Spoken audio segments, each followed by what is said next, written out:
MSPs consider assisted suicide laws. The Scottish Parliament is to begin scrutinising plans to give terminally ill people the legal right to assisted suicide. MSPs will hear the views of police, prosecutors, doctors and others on the proposed legislation. Parliament rejected similar proposals in 2010 and the government said it did not support a change in the law. Supporters of assisted suicide said public understanding of the issue had since increased. They have argued that people whose lives have become intolerable through a progressive degenerative condition or terminal illness should have the right to seek the help of a doctor to help end their lives. The bill contains a series of safeguards which aim to prevent abuse of the legislation. But those opposed to legal assisted suicide, including the campaign group Care Not Killing, have described it as unnecessary, unethical and uncontrollable. Line. Assisted suicide, the legal position. It is not illegal to attempt suicide in Scotland, but helping someone take their own life could lead to prosecution. In England and Wales, the Suicide Act 1961 makes it an offence to encourage or assist a suicide or a suicide attempt, which is almost identical to the situation in Northern Ireland. The Director of Public Prosecutions has to approve any assisted suicide court action in England, Wales and Northern Ireland.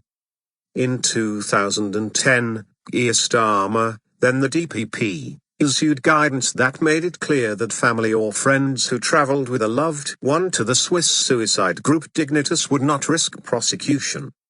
The guidelines were the result of a case brought by Debbie Birdie, a terminally ill woman, who in 2009 won a legal ruling requiring the DPP to set out whether her husband would be committing an offence if he accompanied her to Dignitas to end her life.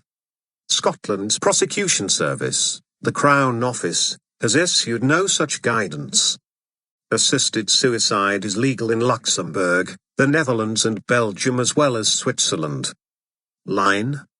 The assisted suicide bill was brought forward by independent MSP Margot MacDonald, who suffered from Parkinson's disease. Following Ms MacDonald's death last year, it is now being championed by Green MSP Patrick Harvey, who said there was substantial public support for the principle behind the legislation.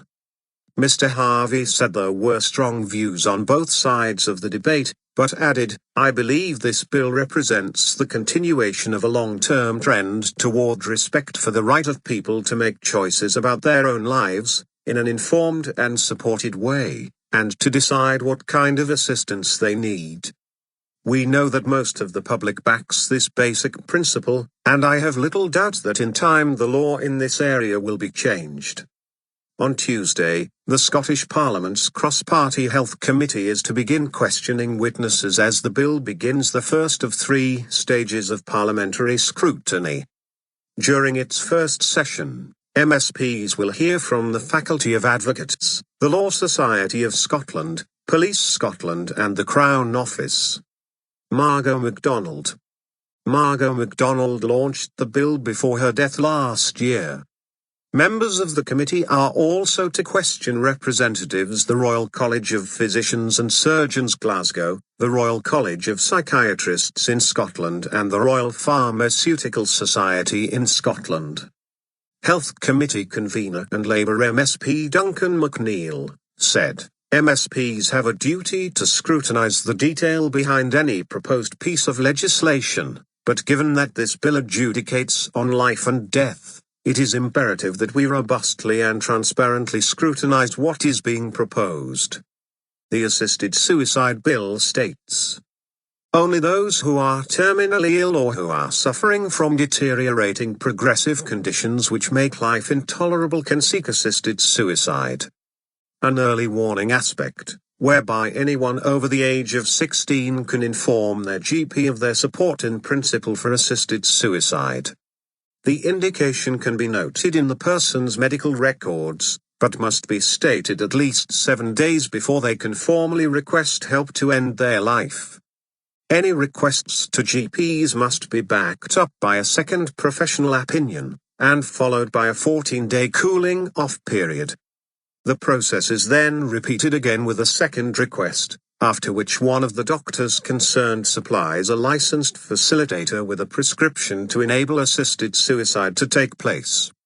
The facilitator, or friend at the end, has no relationship with the patient and is given the task of collecting the prescription and agreeing the process of assisted suicide.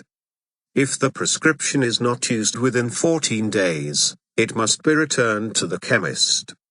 The Health Committee, which will also hear from faith groups and campaigners on both sides of the debate, will spend the next few months taking evidence before reporting to Parliament in the spring. MSPs will then get the opportunity to pass or reject the bill.